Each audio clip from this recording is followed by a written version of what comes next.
Neste vídeo apresentamos o trabalho Agenciamentos do Tecnocolonialismo nos processos de gravação, mixagem e masterização dos artistas do rock independente brasileiro, com autoria de Lucas Macedo, em conjunto com Ana Clara Maia Beltrão dos Reis, bolsista de fomento do IFRS, e com orientação do professor Dr. Marcelo Bergamin Conta.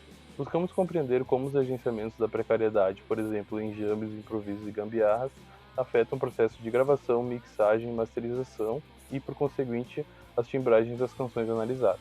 Apoiados nos estudos de José Cláudio Castanheira, observamos o tecnocolonialismo no cenário de produção de música independente brasileira em sua forte dependência tecnológica dos equipamentos envolvidos no norte global. Esse aspecto é observável não apenas nos equipamentos e instrumentos musicais dos artistas, mas também nos métodos de gravação dos músicos e bandas, gerando situações não usuais na maneira com que esses equipamentos e instrumentos musicais são captados. Nos apoiamos na análise de obras de artistas e no mapeamento dos materiais coletados da internet, incluindo também entrevistas semi-estruturadas que realizamos com os artistas entre 2018 e 2020. Todos esses artistas integram bandas nacionais ativas entre os anos de 2015 e 2020 e participam do circuito independente do rock. Nessas conversas, observamos as diversas motivações dos artistas ao optar por procedimentos não usuais de gravação de suas obras. Castanheira comenta que as tecnologias de gravação e reprodução sonora foram moldadas historicamente por soluções cada vez mais sofisticadas.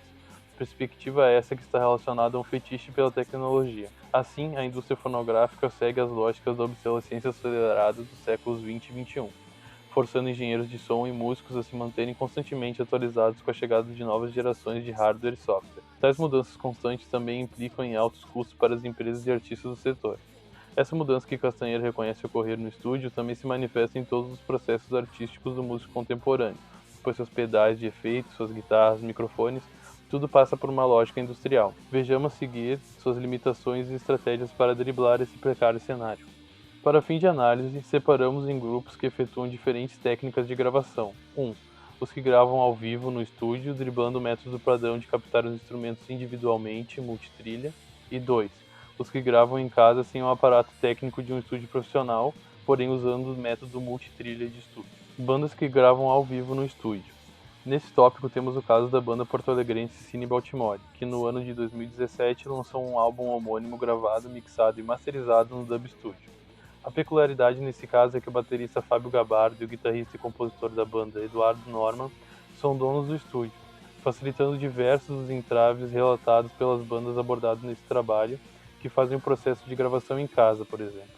É importante destacar ainda o método de gravação utilizado para este álbum, onde todos os instrumentos são gravados ao mesmo tempo enquanto a música é executada como se fosse um show ao vivo. Diferente do método mais tradicional de multitrilha, onde os instrumentos são captados individualmente em momentos diferentes.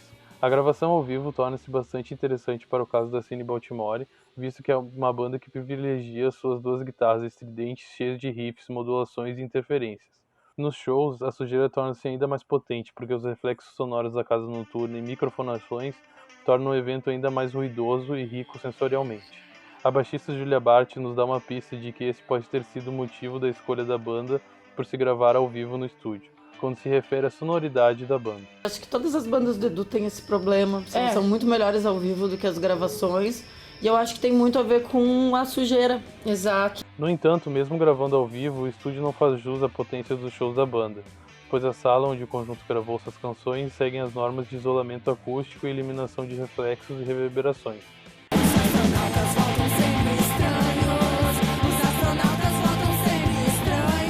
Dentro do grupo das bandas e artistas que gravam em casa, resolvemos classificá-las em mais dois grupos, uma vez que, apesar de utilizarem o mesmo método de gravação, a sonoridade e as motivações dos artistas variam de acordo com diversos aspectos dos agenciamentos do tecnocolonialismo.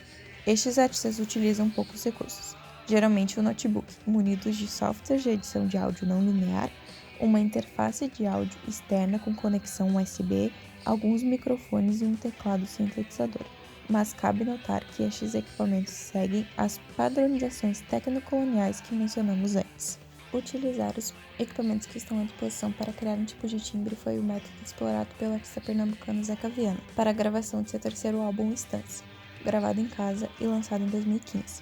Abrindo mão do processo tradicional de estúdio de seu álbum anterior, Zeca Viana decidiu por montar seu próprio estúdio caseiro e explorar os softwares de edição de áudio para atingir as determinadas timbragens com mais liberdade.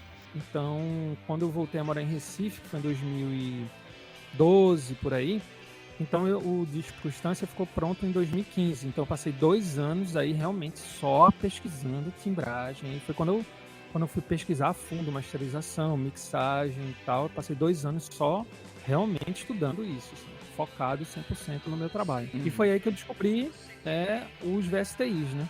Aí comecei a fuçar nesse mundo aí, que se você não tiver cuidado, você não para mais, né?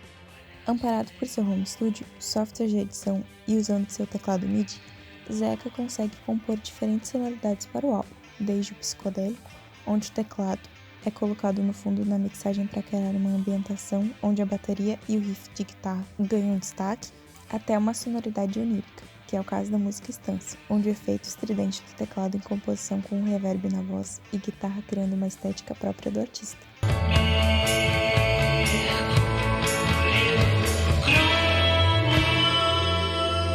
Gabriela Deptuski, vocalista da banda My Magical Glowing Lens, já afirmou algumas vezes em entrevistas que gravava suas músicas sozinha em casa por necessidade, não por preferência.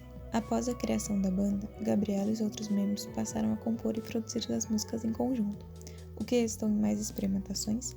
Sem pressa, sem uma gravadora pressionando por um álbum novo, o que é o que normalmente ocorre com os artistas com contratos nas grandes gravadoras. O ato de produzir um álbum em casa com os amigos faz com que se aflorem a criatividade dos integrantes da banda, como foi o caso de Não Há um Você no Seu Interior, música que compõe o álbum Cosmos. Na ocasião, o baterista da banda, Henrique Paoli, considerou pregar um vinil na caixa para a gravação. Adicionaram mais alguns detalhes e, após algumas tentativas, a banda conseguiu o desejado, um som meio estragado, como os próprios definem.